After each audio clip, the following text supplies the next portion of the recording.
In the previous episode of Forgotten Architectural History, we looked at a building in Oslo known as La Belle Sole.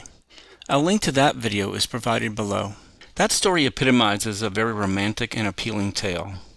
The owner or occupant of a property refusing, at any price, and in defiance of all pressure, to give way to a developer who wants to acquire his building and replace it with something new. In stories like that, an older, often smaller building with architectural character survives amidst newer, usually blander buildings. There are holdout buildings in many cities and towns, including New York City where I'm based. Several have been documented, such as this one next to Macy's department store on 34th Street. Today, it's covered by a billboard that looks like a shopping bag. I decided I wanted to uncover the untold story of an apparent New York holdout building, to add another chapter to holdout history. I picked this small building, 47 East 29th Street, which is located between two bigger and taller neighbors. I did some research, and what I learned is that this isn't one of those David versus Goliath tales, where a hero stands for some idealistic principle. Instead, the history of this site illustrates how urban development can often be characterized by pragmatic accommodation rather than uncompromising battles. This is a two-part story about cooperation with, not opposition to, new development. 47 East 29th Street is only 2 stories tall and 20 feet, or about 6 meters, wide. As of fall 2023, it has been occupied for the last several years by Tavern 29, a bar and restaurant which includes a rooftop terrace. To the right, on the east, is 432 Park Avenue South, a 17-story commercial building with offices and ground floor retail space. On the other side, to the west, is 29th Park Madison, a 34-story condo apartment building. 47 East 29th Street has that classic holdout look, of the little building hemmed in by 2 behemoths. But how did this come about? Here's a photo of this area from 1906. None of the buildings existing today that I just described were present then, not even the 2-story restaurant building. Back then, this area was all 4- and 5-story brick and brownstone buildings. The site of today's 2-story restaurant building, 47 East 29th Street, was then a brownstone owned by the Todds, a prominent family of dentists. Dr. Elbert Todd purchased it in 1876 as both his family home and dental office. He died in 1902 and the brownstone became the joint property of his widow Caroline, his son Ezra, who by that time was also a dentist, and his teenage daughters Susan and Rhoda. Susan later married a dentist named Morgan B. Horton, who also practiced dentistry in the brownstone. The Todds continued to live there, and Ezra maintained his office there until 1912, when they moved out and rented the building to commercial tenants. This move seems to be directly tied to what was happening next door. In 1910, an investor bought the 7 properties to the east, which are shown in this 1906 photo. I've added yellow lines to indicate the extent of the acquired properties. I've also labeled 47 East 29th Street immediately to the west. In 1912, the consolidated property was resold to a real estate developer who promptly began constructing the commercial building that's there today. Back then, Park Avenue South was called 4th Avenue. The name changed in 1959.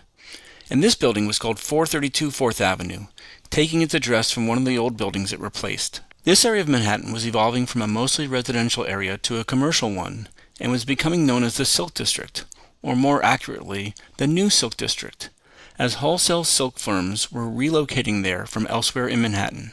I haven't found any evidence one way or the other whether the Todds received an offer to sell their property in 1910 or 1912 for this new development project. Take a look at this 1912 rendering of the new building.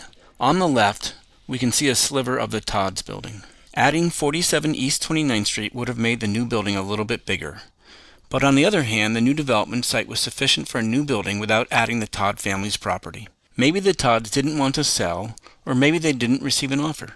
In any event, in 1916, the Todds, now living somewhere else, replaced their brownstone at 47 East 29th Street with the current 2-story building. Even before the Todd family's new building was completed, they rented the ground floor to the Silk Exchange restaurant, which also occupied space in 432 4th Avenue. This lease had been arranged with 432 4th Avenue's owner. In other words, the Todds tore down the home they had owned for 40 years and made a deal with their developer neighbor. If you can't beat 'em, join 'em. They were a holdout only in the sense they didn't sell their property. In fact, they found a mutually beneficial solution, a win-win. The Todd family remained the site's landlord for another 30 years. Ezra's wife Alice and his sister Susan sold it in 1946. However, they didn't sell it to the owner of 432 4th Avenue. As for the Silk Exchange restaurant, its primary entrance was listed as 430 4th Avenue, while the Todd's building address was listed as the ladies' entrance. Also known as the Silk Exchange Cafe, it offered fine food, cigars, wines, and liquors. Thanks to the Todds, the respectability of female patrons was maintained by the provision of the separate entry. This was just down the street from the Martha Washington Hotel, a women's-only establishment, which may have been a source for female customers. Before we move on to the second part of the 47 East 29th Street story, let's linger for a moment on the Silk Exchange restaurant. When Prohibition began in the U.S. in 1919, it meant no more wine and liquor, at least officially speaking. But, with the right word, alcohol was still available at the Silk Exchange restaurant. We know this because it was raided by Prohibition agents. Twice. First, there was a bust in 1921, and then another in 1924 by Isidore Einstein and Moe Smith, celebrity agents better known as Izzy and Moe. Though forgotten today, Izzy and Moe carried out thousands of arrests and seizures over a 5-year period. This was despite the fact that details of their exploits and their photos appeared regularly in newspapers. Famous for their disguises, at the Silk Exchange restaurant, Izzy pretended to be a local silk company rep, and Moe an out-of-town buyer. This led to several arrests and the seizure of liquor valued at $25,000, or about $450,000 in 2023 dollars. Here's a photo of Izzy from his 1932 autobiography, Prohibition Agent No. 1, with some of the liquor they found stashed on the roof of 432 4th Avenue. Izzy and Moe lost their jobs the following year, not because of any scandal, but reportedly their superiors did not like that they had become public personalities. As for 47 East 29th Street, since the Silk Exchange restaurant, it has had various occupants, and for the last few decades a succession of restaurants and bars. Which brings us to the second part of the Holdout story. On the other side of this little 2-story building, we find 29th Madison Park, a 34-story apartment building completed in 2008, which stands on property once occupied by 4 row houses. It gives 47 East 29th Street that boxed-in look that just screams, "Holdout!" But was this a holdout? Did the owner of 47 East 29th Street refuse a developer's offer? In fact, a check of New York City property records reveals a middle ground, a kind of friendly holdout. In 2005, the owners of these properties made what is called a Zoning Lot Development Agreement, abbreviated ZLDA, or, as it's known colloquially, a ZELDA.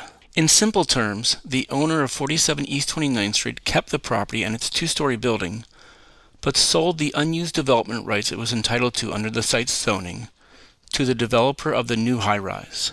We can't know for sure, but it's very possible the developer initially tried to buy 47 East 29th Street outright, but the owner decided not to part with the property.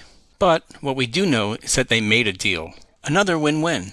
The building at 47 East 29th Street remains, its owner pocketed some money, and the developer of the new building next door added more floor area to its building. Here's a site plan for the new building, which labels 47 East 29th Street and 2 other nearby properties as air rights parcels, meaning they are transferring their development rights. So, I think we can fairly say that 47 East 29th Street is both a holdout and a sellout, twice. I don't mean that pejoratively. I think this shows that often middle ground can be found, and when new development brushes up against old, it doesn't have to be a situation where one side wins and one side loses. For the rest of us, we get to see layers of urban history, and even if we don't know the backstory, we see the interesting contrast of a little building between its 2 big neighbors. It's also a cool place to grab a drink, complete with a rooftop bar. I think we tend to want heroes and villains in our history, which is why a no-sell-at-any-price holdout story like La Belle Sole in Oslo is so compelling. Or to cite a New York City history example of good versus evil, the battles between Jane Jacobs and Robert Moses. But just because the story of 47 East 29th Street doesn't push those romantic buttons, doesn't mean there isn't a lesson to be learned. This building illustrates how urban development occurs much of the time, where people meet somewhere in the middle. Compromise, not confrontation. Thanks for watching. For more information, please see the description below. If you enjoyed this, please like, comment, and subscribe. You can also support this channel by making a contribution on Buy Me a Coffee. See the link in the description below.